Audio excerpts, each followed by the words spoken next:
Ladies and gentlemen, boys and girls, Steli Efti.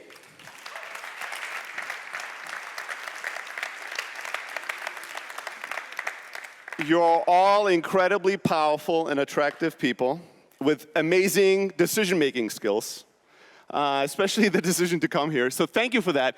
Again, a reminder, we're hiring. I had a bunch of people send me emails. Keep sending me emails. Anybody, your mom, your grandpa, anybody that's a cool person, just send them my way, all right? So, clickety-click, there you go. So this is the title of that. Again, the organizers were so kind to suggest to me. The way this works is an organizer usually sends me an email and says, what's going to be the talk? And then they send another email, what is your keynote going to be about? And then they send another email, please, Steli, what is the keynote? And then they send me an email, our children are not going to be able to eat if we don't know the name of the key. And then they say, here's a suggestion, do you want to talk about this? And I usually go, yes, I like it. But as I was thinking about this, I decided to change it up because I really don't want you to hustle hard or go home. What I really want you to go is go home and hustle hard. That's really what we're going to try to do is before you leave and while you're leaving this conference, I want you to have at least one little transformation. I want you to do something with a bit more intensity. I want you to do something you're scared of. I want you to make these 2 days valuable through action, not just through sitting in warm, cozy seats and being entertained. By taking action. We'll see if we're going to accomplish that. Before I do that, as you guys have noticed, I'm really getting into the snappy, chappy thingy. So I want to Snapchat you guys. So when I say hustle, you guys say hard. Hustle? Hard. All right, we're doing this now live. Hustle? Hard. All right, you guys are awesome. See, it only takes one take. These people know how to follow directions. Let's go. All right, so in Silicon Valley, there is an expression that, you either build product or you hustle. Everything else for an early stage company is waste. You're either a designer or a developer, you're building, creating things, or you're hustle. You're making things happen in the universe through making moves, right? And hustling and selling can be anything.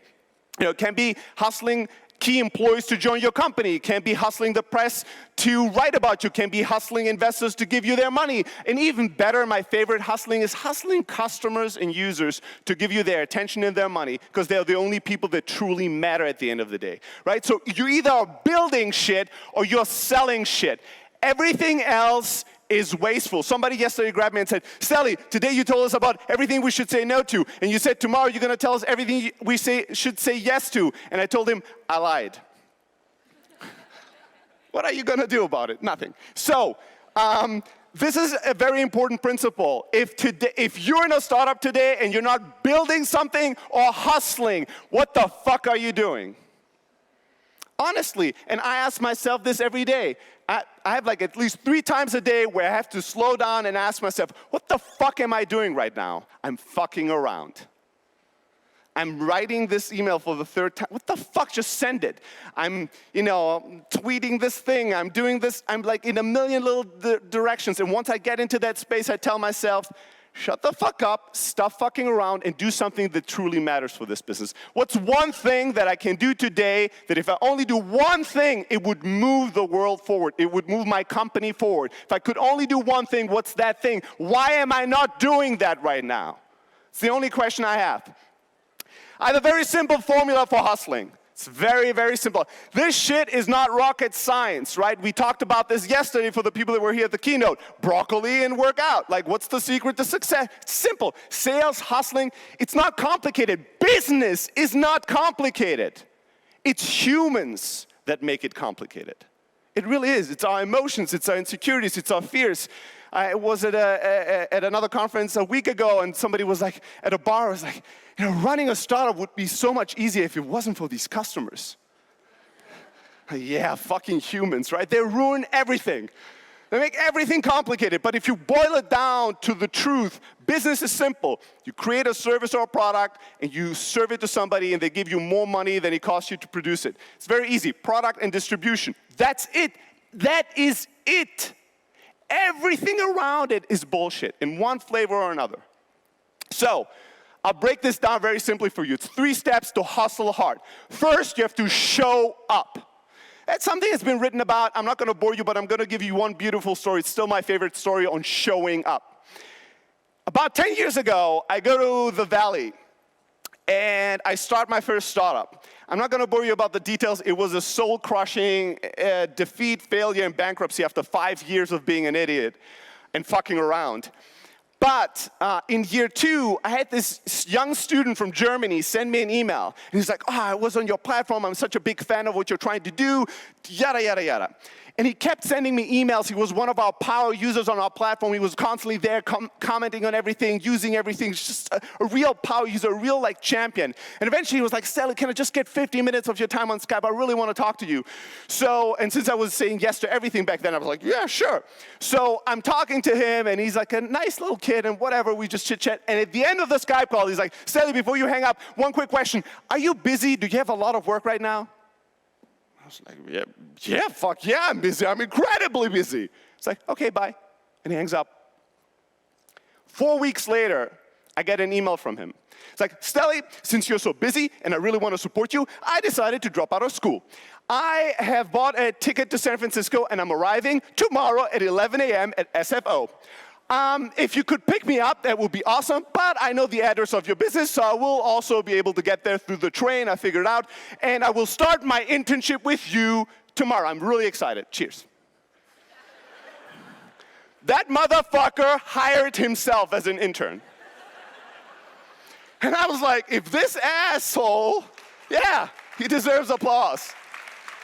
Like, if this guy hires himself and buys a ticket to San Francisco, fuck, I'm gonna pick him up, I guess. I picked him up, and this guy hustled so hard. He hustled so hard, it was embarrassing to me. Embarrassing. He never asked for salary or money. He never asked for a title. He just worked like a fucking maniac all day, every day. So much, like after 6 months, 12 months, after 1.5 years of working at my company, people would talk to me and be like, what company are you working with? I'm like, blah, blah, blah. And they're like, oh yeah, I met the founder. He never said he's the founder. He was just everywhere and everywhere, advocating so passionately about the business that people just assumed, this guy must be the founder of the business. And eventually he became the co-founder of the business.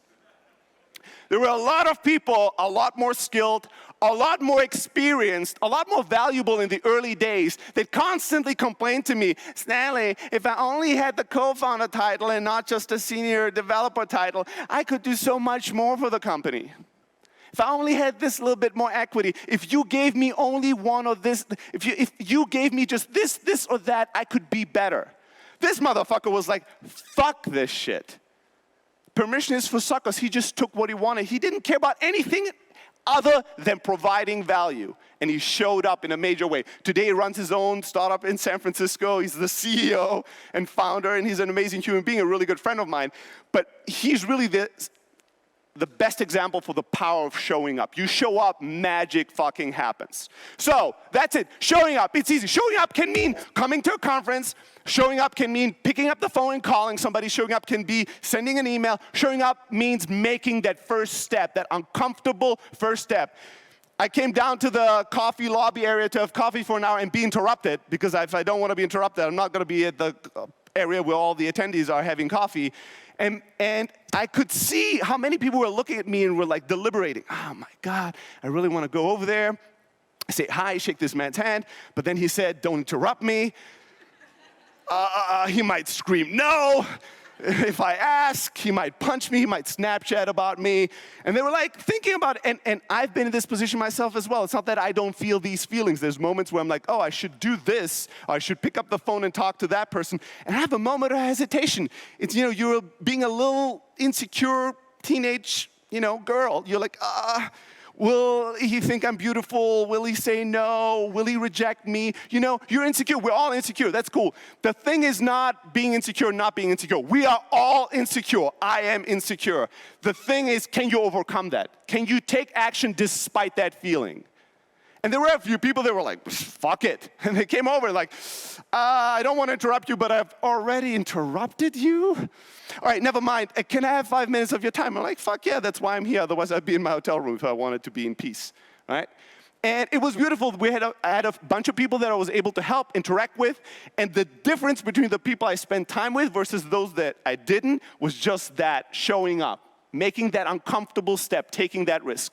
The next thing you need to do, showing up is tough, but a lot of people, still relatively, a lot of people are going to show up in the world. But almost nobody will follow up. Almost nobody. Now, the next piece of advice that I'm going to give is the most valuable thing I teach. And the ROI I measure is based on the emails I get every day where people telling me the millions they've raised, the millions they closed in customers, the press they got. The last year I had somebody in Graz that found his soulmate because he followed this advice. And he showed me pictures. He was like, hey, Graz, I was at this conference. You said, show up and follow up and do this and do that. And, I saw this girl and something, it was sparkling and I saw hearts and I was like, usually I would never go, but I was like, show up. And I went over there and I was like, hi, my name is blah, blah, blah. And she was like, nah, kind of not interested. And I was like, maybe you're not interested. And then I thought, follow up, and I was like, well, what would it take for you to be interested in, maybe grabbing coffee? And now they're together and I'm getting like quarterly updates about their relationship. Their firstborn child will be called Steli.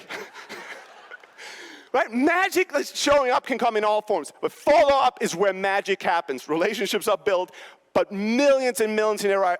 I'm writing a whole book about this. It's going to be full of just case studies of people telling me, here's the money I made because I followed this advice. It's not fancy, but the beauty is most humans, they show up once and then they go silent. They never ever follow up and follow through. And the reason why they don't, or maybe they do it once or twice, is again because we don't want to be rejected. We don't want to be annoying. We don't want people not to like us. So we meet, we say, hey, this could be a great relationship, a partnership between our companies, or maybe we'll buy your product or whatever. He says, all right, I'll send you an email, Steli. He sends me an email. I don't respond. He sends me another email. I don't respond. And then what does he do? Nothing. In his mind, he makes up a story. Steli is an asshole, or Steli thinks this is a stupid idea. You make some kind of a fucking story up and you stop emailing me. Here's what I do. I keep emailing you. Forever. Yeah, let me say that again. Forever. Until I get a response. I don't care what the response is. Yes, it's good. No, it's good. Maybe is where startups go to die. Maybe is where everything goes to die. I don't know what happened. We had a good conversation, but I never heard back from them. I will hear back from you one way or another. If you tell me to fuck off, I'll leave you alone. But I will not. I am the champion of this relationship. My assumption, my hypothesis in life is that when somebody is quiet and doesn't respond, they're busy. They have a life. And it doesn't revolve around my shit. They have family. They get sick. They just got a child. They just got fired. Something happened, right? I'm not always the number one priority. So I will follow up until that person has a chance to respond. I tell this famous story. We got this very famous billionaire who built a product that you all have used. I got an introduction to him to have a meeting for a mutual friend. He responded saying, yes, Steli, I want to meet with you. I got all excited.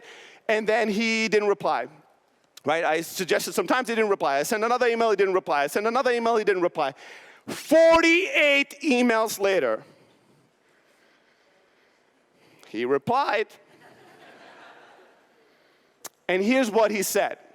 He said, Steli, I highly appreciate your follow-up and follow-through. Thank you. We had a crisis overseas, so I was busy with some other stuff. I'm back in the Bay Area. Can you come tomorrow to my San Francisco office at 1 p.m.? Man, I said, no, motherfucker. No, I said yes. I said yes, of course, right? And there's story after story after story. I'm telling you, people, every day I get about 5 to 10 emails by now. People tell me, Steli, thank you so much for the follow-up shit because we just closed a customer that was quiet for 4 months just because I follow up for the 25th time. Every day. This is the most valuable thing. It doesn't need intellect. You don't need to be a genius. You don't need to be smart. You don't need to be anything other than persistent. Well, some people ask me, but Steli, this is Europe. I know. And Europe is not America. Yeah, okay, I get that. Well, but here people are different, and I don't care. Like, here's the simple truth. In business, out of 10 people, I would rather have 3 people annoyed by me and 7 working with me, creating value for the world, than have 10 people that are all equally indifferent about my existence. And where all our conversations were just a waste of fucking time. We talked for an hour, we promised each other things, and then nothing ever happened. This is not a popularity contest, this is a business, right? Keep following up until somebody responds and tells you what's up. And don't be needy about your, I wrote a whole article, and if you want it, just send me an email, steli@close.io, and I'll send it to you, about how to do follow-up and what to write and what not to write. But the core principle is not to be needy. Like, my 47th email sounded something like this. Hey, another beautiful day in paradise. Could you do this Tuesday or Thursday, this or that time? And my 20th email sounded something like this. Hey, another beautiful day in paradise. We got some more press. Could you do this Wednesday at this time? I never complained or referred back to the older emails. People that don't reply to your emails already feel bad about it. Have you ever felt bad about this stuff? I see this response, oh yeah. We all felt it, oh shit, I should really respond to this. If you make them feel more guilty, they will never respond to you. I literally, 4 weeks ago, I had a guy send me a huge love email about how amazing I am. And I didn't see that. And then the next day, like 16 hours later, he sent me a hate email. That I'm a piece of shit. That everything I say is a lie. And then I broke his trust. I said, email me and I will respond to you, and I didn't. I think I'm something better. I'm now famous. I'm rich. Like, motherfucker, you will never get a reply from me. You're crazy. Right? And there's every few months, there's somebody that sends me something, and a day later, they're angry at me. Just chill out for a second, right? I do have a life, and I try to do my best. So just be cool, calm, and collected. The follow-up doesn't just work with email or when you try to close a customer. The follow-up works in anything and everything in life. Oh, you're in corporate, and you want some provider to do their work better or faster. Here's how you become a priority for anyone and everyone you work with. You follow up and follow through better. I'll give you an example. You call that design agency that promised you some designs next week. You go, oh, by when will you have the designs ready? By next Wednesday morning. Morning, cool. Morning, what time? I don't know. Just guess. 10 a.m.? Pacific? Yeah, cool. So here's what I'm gonna do. This sounds perfect to me. On Monday at 10 a.m., I'm gonna check in and see if we're still on time. On Tuesday at 10 a.m., I'm gonna check in to see if there's anything I can do for you. And then on Wednesday, I'm gonna be very excited about getting your designs. You know which designs are not gonna get done? Yours. Here's the truth about service providers and about humans. Whoever's the most annoying goes up in the ranking of priority. Yeah, well, if you're always nice and quiet, it sucks, but if you're always nice and quiet and always okay with them delivering things late, your shit will always be delivered late. I follow up and follow through if something is important and I need it at a certain time. I'm not gonna give anybody else the responsibility to deliver that on time. I'm gonna make sure they know that I own the responsibility that this is gonna be done on time, and I'm gonna check in and make sure it will. And if not, I'm gonna know, not on Wednesday morning at 9:55 a.m. I'm gonna know much earlier. Follow up and follow through with everything and anything in life. And then you show up, you follow up. The last thing is you close. Now, this seems like the most complicated part. How do I close? How do I get people to convert, to do what I want them to do? There's a million fucking books about this, but the truth is it's very simple. You ask. When? Early and often. When do you ask for the close? As many times as you can. People think a close is a once-in-a-lifetime opportunity, like some beautiful tropical flower that only, opens up at sunrise at a given day of the year, and if you miss that moment, it's gone. It's not. It's not. You could have the first presentation with a customer, with a prospect. They walk into the room, you sit them down, and you go, before I get started, are you ready to buy? And when they look at you and they go, we have not seen the product yet. You go, well, you seem like very smart and sharp people. I just wanted to check if you already made up your mind. If not, I'll get back to this question later. And you start the presentation. Going for the close is nothing else than asking for a moment of truth. Are you ready to buy? Do you have your credit card with you? What will it take for you to become a customer? People like to avoid the close. You know how many presentations I've seen, how many investor pitches, how many customer pitches I've seen and witnessed where the presentation ends with nothing? Well, now that we talked about all this, it was great meeting you, and just let us know if you have any more questions, and we will send you more material. Goodbye. What the fuck? Why did you go there in the first place? Ask for the money. You know why people don't want to ask for the money? You know why we all don't want to ask for the close? It's because we're afraid. Because we might get an answer. And the answer most likely is going to be no. Because no matter how great you are, more often than not, the answer will be no. So we avoid that so we can go back to our startup friends and go, we had a great meeting with this potential customer. They were really excited about our stuff. And yeah, I think they just have to, and now you're making up fucking stories in your mind. They just have to discuss this internally, and I think that the VP was really the champion, and he's gonna talk to his wife. Like, what the fuck? None of this was ever discussed. And I think that it's Tuesday, so by Friday, I think they're gonna have a decision. What? You don't know any of this shit. And then it's Friday, and people are like, did we hear from them? No, I've checked my email 77 times, but I haven't seen an email yet. Maybe my email is broken. I'll call Gmail and see if I still... And then it's next Friday, and you're still there. Why didn't we get the email? Why did you fucking ask for the close? Hey, are you guys ready to buy? No. Great. What's missing? What do we need to do to get you ready?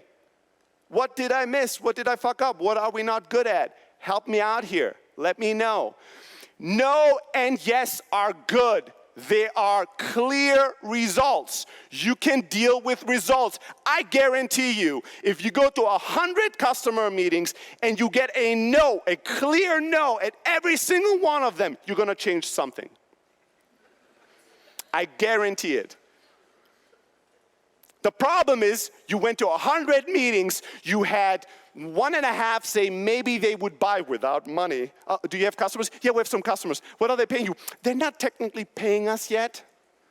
Then you don't have customers. You don't, right?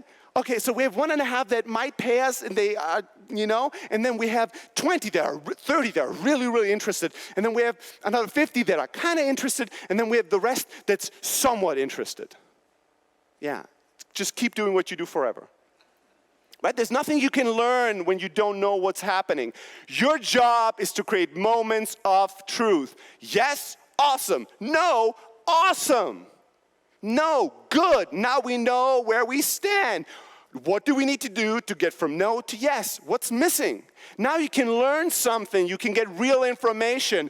Ask for the close. Ask early. Ask often. That's all. You just have to get comfortable with the uncomfortable. You have to get comfortable with hearing humans tell you no. It sucks. For me too. I don't like hearing no. And the more successful you get in life, the harder it is to hear no. The more challenging it is to hear no. So you have to push yourself and keep pushing yourself to hear no. Becoming an amazing closer is all about just asking. If you just ask when everybody else is afraid, you're going to close some deals. But even when you don't, you're going to learn things that are going to help you close deals. You show up, you follow up, you're close. It's not rocket science. 2 weeks ago, I was talking to an intern of ours from Austria. He actually became an intern because he saw me speak in Vienna last year at a conference similar to this one. And he was asking me how well he's doing. And I said, I really like you, but you're not learning and growing fast enough. And he said, oh shit, I have the same feeling. Why do you think that is, Steli? And I said, I don't see you make enough mistakes. He's working really, really hard. He's an amazing kid. He's gonna go places, but he's like always just precisely doing the right thing. And when he's not sure, he figures out what the right thing is. He's always within the boundaries of what's safe. I'm like, I haven't seen you make a single fucking mistake. What was the last time you made a really big mistake here, where you fucked something up? It's like, well, I don't want to fuck things up at Close.io. Like, well, then you'll never grow. You'll never become important enough in this company. Your learning curve is very, very, very slow. and flat. You have to make fucking mistakes. And then we were talking about, he's like, well, I have all these ideas, Steli, for how to make the product better and how to make the company better, but I'm really afraid to share these ideas because I know most of them are probably stupid. You guys are really fucking smart people, and you thought about everything. Every time I kind of even think about something, I kind of hear that you guys already considered it, and there's these 37 reasons why you did it this way. So I'm not proposing my ideas because I don't want to fucking look stupid.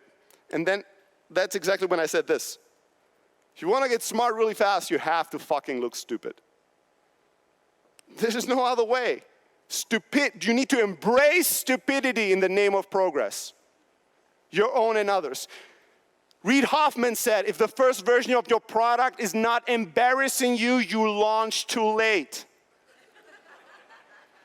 We all love this shit, but nobody of us wants to do it, right? We're all like, yeah, that makes sense.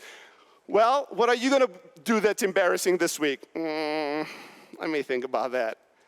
We all get it in theory. We don't want to do it emotionally. What I want to encourage you, if you really want to hustle hard, if you really want to get better and more results after this conference than before, you have to start embracing the discomfort. You have to start doing things every single day you don't feel like doing.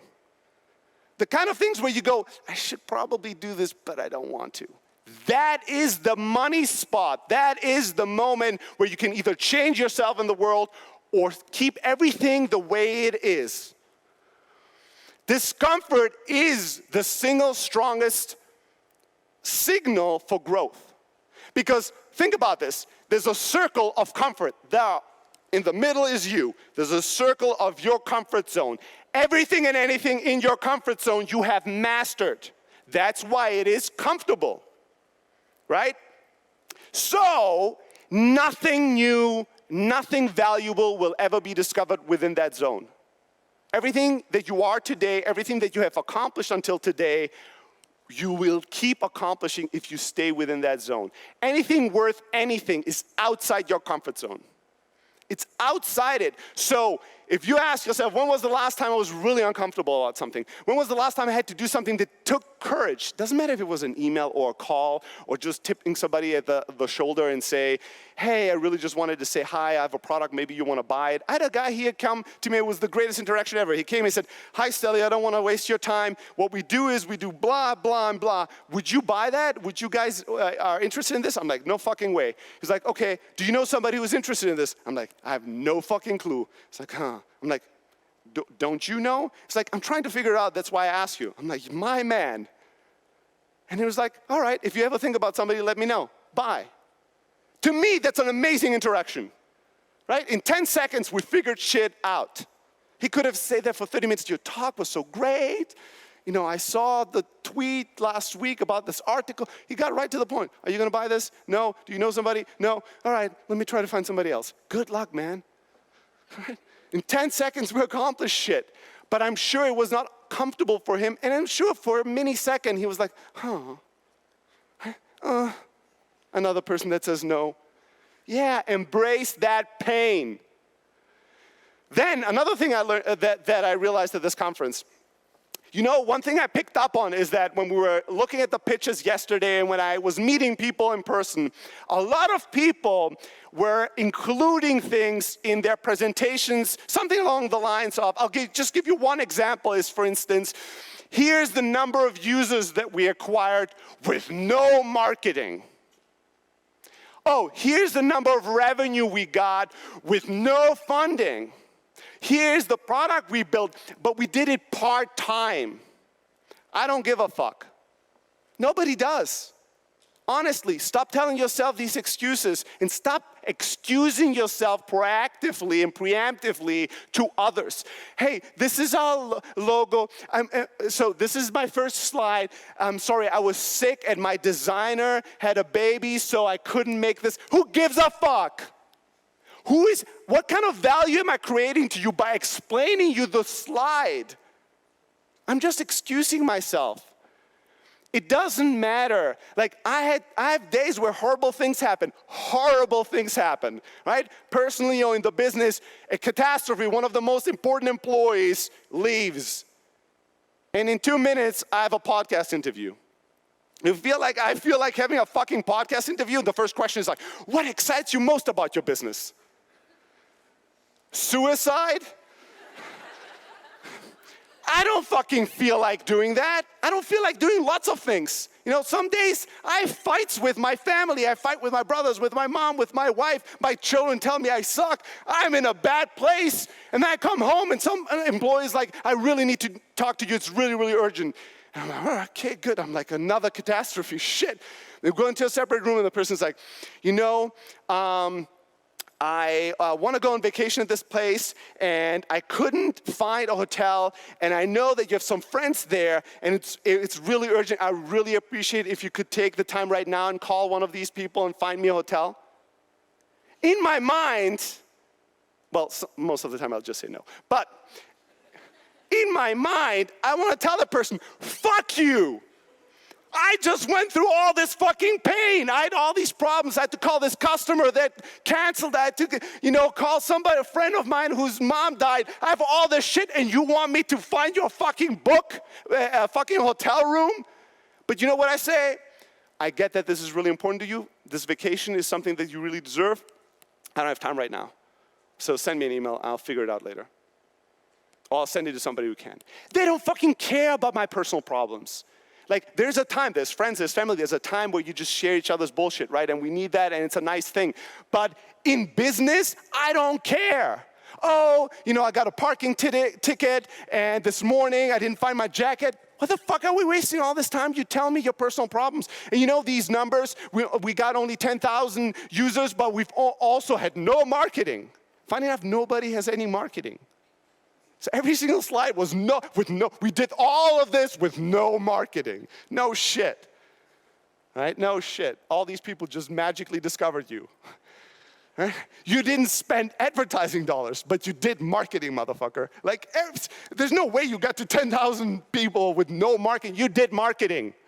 Right? Let's just stop with the excuses. Nobody cares. You need to produce certain numbers that get certain people excited. However you do it is your thing. Figure it out. Whatever your problems are, there are people with more severe problems. Whatever hardship is, there are people that had bigger hardship and overcame it. Find a way. Ask for help if you need help, but don't excuse yourself. Don't walk around going, well, the reason why this is not good is this, and the reason why this number is low is because we really didn't do that, just to feel more good about yourself. Really don't do any of that shit. So I'm way past my time, but how much more can I push this? As much as I want, right? Okay, cool. So it would be funny. I wait for the day where some conference organizer is going to drag me off the stage. It'd be fun. It would be a fun scene. So I'll tell you one little thing on this, additionally, because this is for me as well. There's certain areas where I'm really comfortable, but I constantly try to find a new area where I'm not already Steli the Great, blah, blah, blah. So a year ago, I started with martial arts. I've never done any physical in my life. I started going there. First time I go into a kickboxing class, there's this 12-year-old girl, and within 5 minutes, I'm dying inside, and this girl is kicking my fucking ass. And the hard thing was not the physical exhaustion. The hard thing is the psychological mind-fucking, the inner dialogue. Look, everybody's looking at you. You kind of look like an idiot. You don't know what you're doing. This 12-year-old is laughing inside. Somebody's Snapchatting you right now. It's that, but that, the thing that made me go, ooh, interesting. I'm struggling with this. I want out of this. This is uncomfortable to me. I want to go back to something I look good at. I'm comfortable at. I'm great. I've mastered. Yeah, fuck you and stay there. And that's one of the main reasons why I kept doing martial arts, is because it's very emotionally challenging to me. And I saw this one fight. I'm not going to bore you with the details, but it was a championship fight. And the guy that's the challenger starts the fight. And within a minute or so, you can tell that he's gassing out. You can tell that he's like, has no energy, he's breathing really heavy. And I'm like, it's 1 minute into a 25-minute fucking championship fight. This guy worked his whole life to get to this point, and he's out of breath. What the fuck? At the end, it's a massive battle. It's really painful. He wins towards the end, very triumphantly, and then he falls down and just kind of dies. And afterwards, what comes out was that he was on antibiotics the entire week before the fight. He got really sick before it. So the conditions in going to the fight were really horrific for him. He never mentioned anything. Nobody knew about it. He went in there. He sucked it up, and he won. I saw that. I was very inspired. 1 month later, I am sick. I have a cold, just a fucking cold. And I go into a sparring session, kickboxing sparring, or MMA sparring session with my trainer. And we start training, and in a few minutes, I'm like, oh my, I'm dying. I've never felt this feeling. I think I'm gonna pass out and I'm gonna puke any second right now. And I really wanna tell him that I'm sick. I haven't told him that I have a cold and that I had fever a few days ago. So I'm like, I should just tell him so that excuses, so he knows why I'm performing not that well. Maybe it goes a little easier on me because I'm really fucking tired right now. And then I'm like, ooh, fuck you. Shut the fuck up and just go through it. You showed up, do it. And the entire 1 hour, the tough part was not the physical part. The tough part was me stopping myself from giving him the excuse why my performance today was so poor. Because I really wanted to tell him I'm sick. But it doesn't fucking matter. Who cares? Nobody cares. And this is what I'm going to end this on. There is magical power in right now. This very moment has all the power that you have. And what I want you guys to do is I want you to start embracing the power of right the fuck now a lot more. I'll give you 2 examples and then I'll give you homework for right now. Whenever the phone, I'll give you 2 examples. Whenever you're on the phone with a customer, before you end the phone call, or whenever you have a meeting with a prospect or potential customer, before you end the conversation, see if you can take action right there and then. So instead of saying, hey, this was a really great call, let's schedule a follow-up next week. I'm gonna send you an email with propose some times and then we can find a time. Instead of saying that, you'll say, hey, let's have a follow-up call next week. Let's look at our calendars right now. Do you have your calendar in front of you? Cool, I have mine too. Can you do next Tuesday this time or that time? Just send you the calendar invite. Can you quickly accept? Awesome. Just get the scheduling done right then when you have them on the phone. If they want to buy, just ask them, hey, do you have your credit card handy? I'll help you. Just give me the numbers and I'll put it in your account and you're ready to roll. You don't have to wait till next week to buy. If you talk to team members, I see this all the time, team meetings. Hey, we have a meeting for 15 minutes where we discuss all the shit we should do. We should also change this, and we should also decide if we're gonna open an office here or there, and we also need this, and all that happens is after the meeting, you have more to-dos than before the meeting. That's a shitty meeting. Just try to decide something during the meeting. Try to get something done. Oh, we really should decide if we should go here or there. Let's take 5 minutes right now and decide. Let's stop everything. Let's just take 5 minutes. What are the pros? What are the cons? What's the decision? We're doing this. Okay, what else can we get done? Let's bring meetings, turn meetings into something where, since we're all sitting together, we're making decisions, we're finishing up work. Oh, we really need to edit this. I had this morning when I was talking to one guy that works with me. Oh, we really need to edit this one last part of a new book that we're writing. I'm like, do you have 20 minutes right now? Because I do. Let's do it right now. I don't want another to-do item after I talk to you. I want all the to-dos to be done, so I hang up and I'm like, cool, I don't have to worry about this shit anymore. Get shit done immediately, whenever possible. So, I want you to ask yourself one question right now. And that question is, what is something, preferably uncomfortable, that I know I should do and I could do before leaving the premises of this conference? Some people might stay here for many, many days.